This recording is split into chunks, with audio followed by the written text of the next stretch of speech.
Ever wondered how to introduce yourself effectively? We've all been there in a new environment, meeting new people, with everyone's attention on us. The way you introduce yourself can set the tone for the entire interaction. It's important to get it right, whether in a job interview, a networking event, or even a casual social gathering. In this video, we're going to break down the process of self-introduction into simple, digestible steps. Stay tuned to master the art of self-introduction. First things first, always start with a warm greeting. This simple yet crucial step lays the foundation for a positive interaction and sets the tone for the entire conversation. A greeting is more than just a hello. It's an entry point to a conversation, a moment to connect on a human level. You can keep it simple with a hi or hello, but don't hesitate to be more specific, like good morning, good afternoon, or good evening, depending on the time of the day. Remember, your greeting should feel natural and genuine, as it's the first impression you make. It's your chance to show your enthusiasm and approachability. And in a professional setting, it also reflects your respect for the other person's time and presence. So never underestimate the power of a warm and friendly greeting. A warm greeting sets the stage for a positive interaction. After the greeting, it's time to state your name. This is the moment when you take center stage, when you etch your identity into the minds of those listening. Your name is more than just a label. It's your calling card, your personal brand. It's the first piece of the puzzle that people use to form an impression of you. So, how do you do it? Keep it simple and clear. Say, my name is. Make sure to enunciate each syllable, especially if your name is uncommon or has a unique pronunciation. You could even extend it a bit by saying, hi, I'm. This approach adds a dash of friendliness to your introduction. But what if you have a nickname? Well, that's entirely up to you. If you prefer to be called by your nickname, feel free to introduce yourself with it. Remember, your name is your identity. Make it count. Next, share a relevant detail about yourself. This part can make your introduction more personal and relatable. It's about giving a snapshot of who you are in a professional or social context. For example, if you're at a business networking event, you might say, I'm a project manager at a tech startup.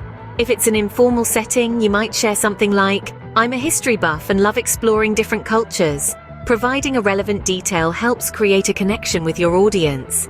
It allows them to understand your background, interests, or expertise, and it can even spark a conversation. After all, you never know who might also love history, or who might be interested in your line of work. Remember, this detail doesn't have to be extensive. Keep it concise and relevant to the situation or the people you're talking to.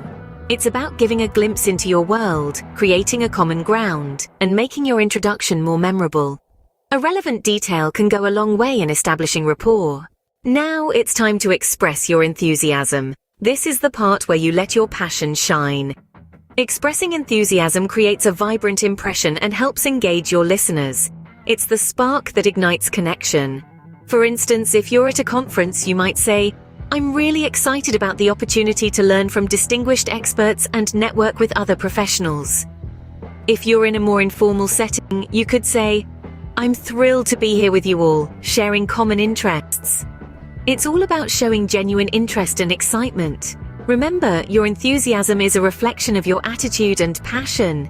It's not about being overly energetic, but rather it's about conveying genuine excitement and interest. It shows that you're not just present physically, but also mentally and emotionally invested.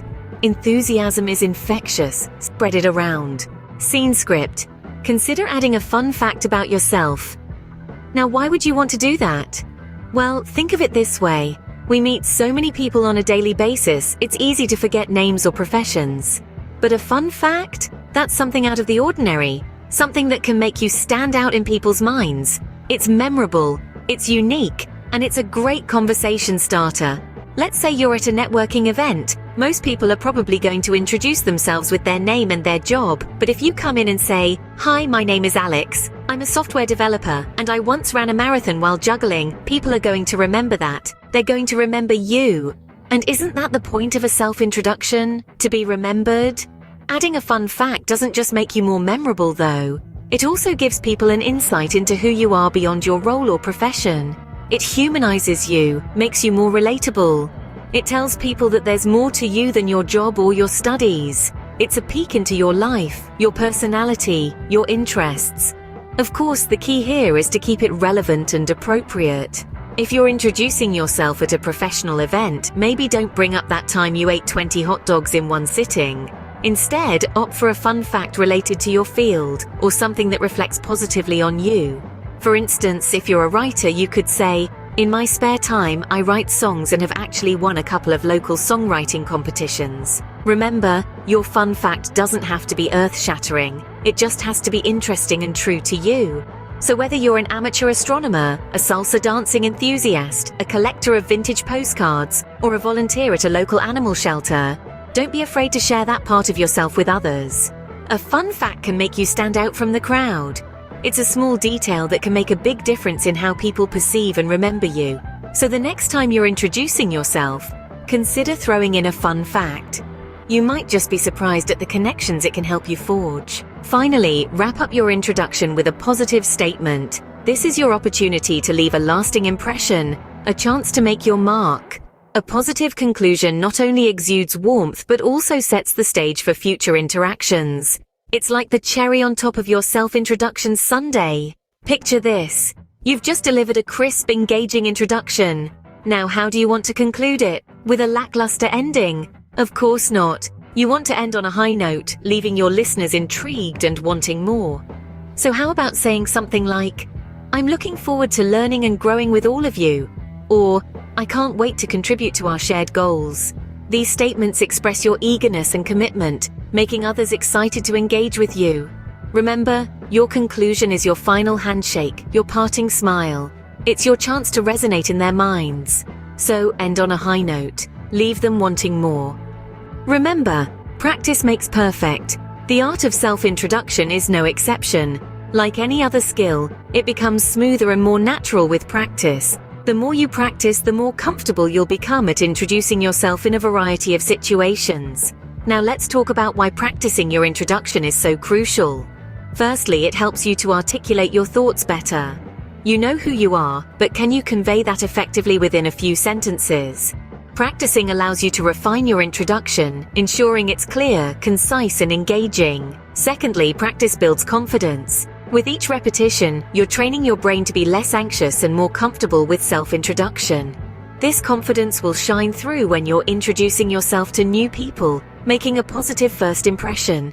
But practice isn't just about repetition. It's also about adjustment. No two situations or audiences are the same. You might be introducing yourself at a networking event, at a new job, in a classroom, or even at a party. Each context requires a slightly different approach. Adjusting your introduction means tailoring it to fit the situation and the audience. Are you at a formal business meeting? Keep your introduction professional, focusing on your role and experience. Are you at a casual social gathering? Feel free to bring in more personal details like your hobbies or interests. Remember, your self-introduction is like a key. It opens the door to further conversation. Adjusting your introduction ensures that the key fits the lock perfectly every time, paving the way for meaningful interactions.